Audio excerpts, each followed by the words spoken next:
sing it again. Y'all don't know what to do with clapping, though. Why don't you clap, man? It's okay, though. Give me my chance. The disciples were afraid. They were afraid. Last week we celebrated the resurrection of Jesus Christ, so we celebrated the morning.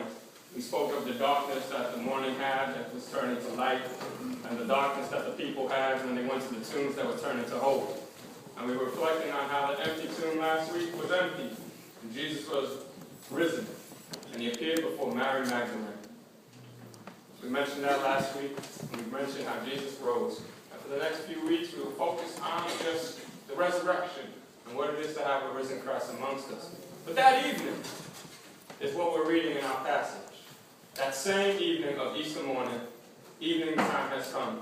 And only one of them has seen Jesus, and it was Mary. The disciples, Peter and John, the guy who outran into the tomb, looked into the tomb and saw nothing. They saw no body. Literally, they saw no body. They didn't know what to do. There was darkness, there was emptiness, so they ran back. Mary Magdalene, on the other hand, was the only one who met the risen Christ first, and Jesus tells her the good news that she needs to tell to the other disciples. And so she goes to tell them, and I don't know, maybe they believe him, or maybe they just think she's hysterical. A woman who doesn't know how to handle her grief. Right? But either way it goes, we have the disciples now who have not seen Jesus yet, and they're locked in a room, afraid. They locked the doors, bolted it shut, enclosed behind walls and a closed door. This is where we find them huddled together, afraid.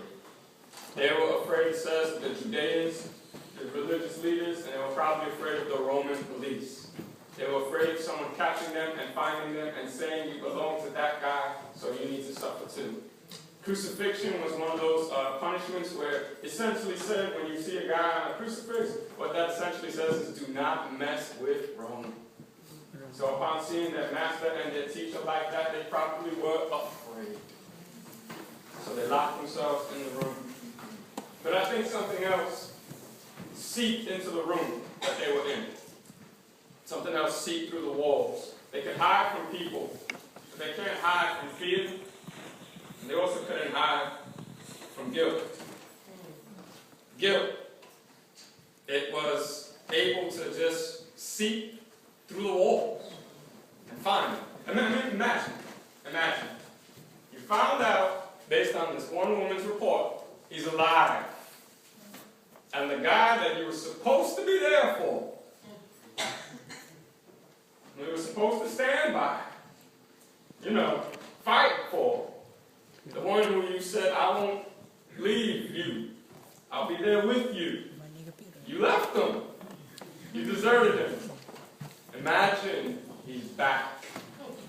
They were afraid of the religious leaders. They were afraid of the police. They were afraid of the Roman guard. They were afraid for sure of all that. But I think deep down, they were probably afraid to see him. The guilt seeped through the walls. They were huddled together, and they were guilty.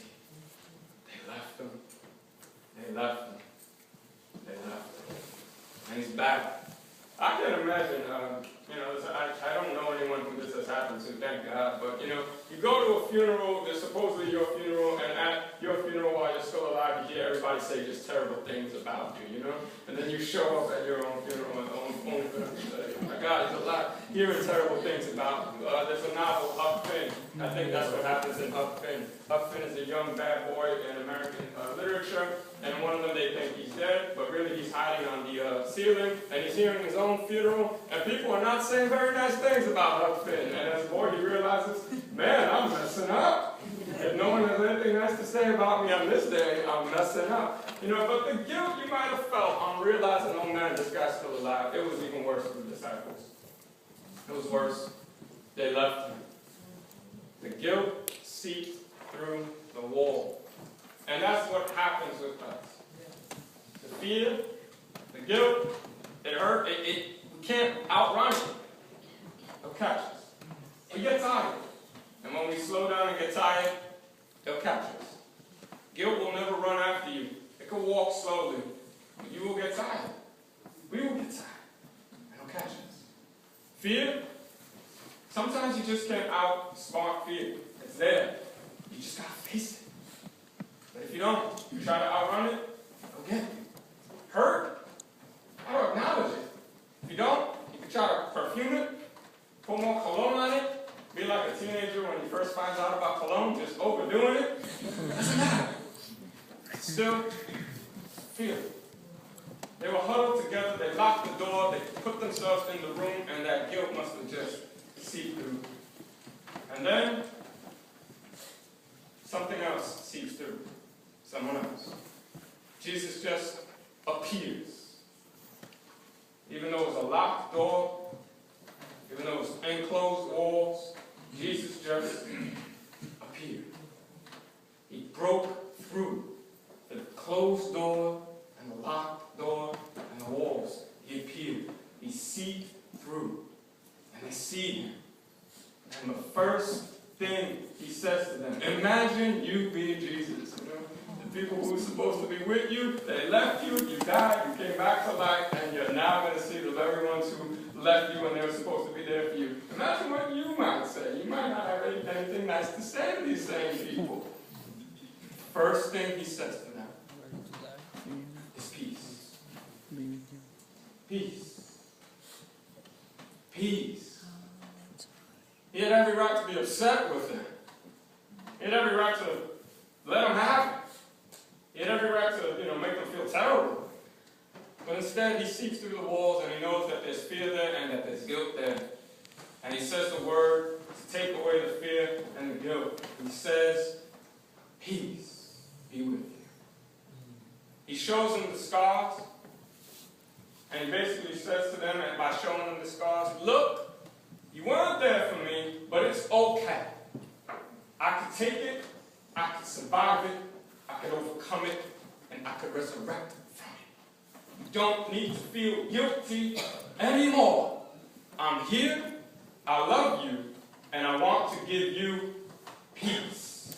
You don't need to feel guilty anymore.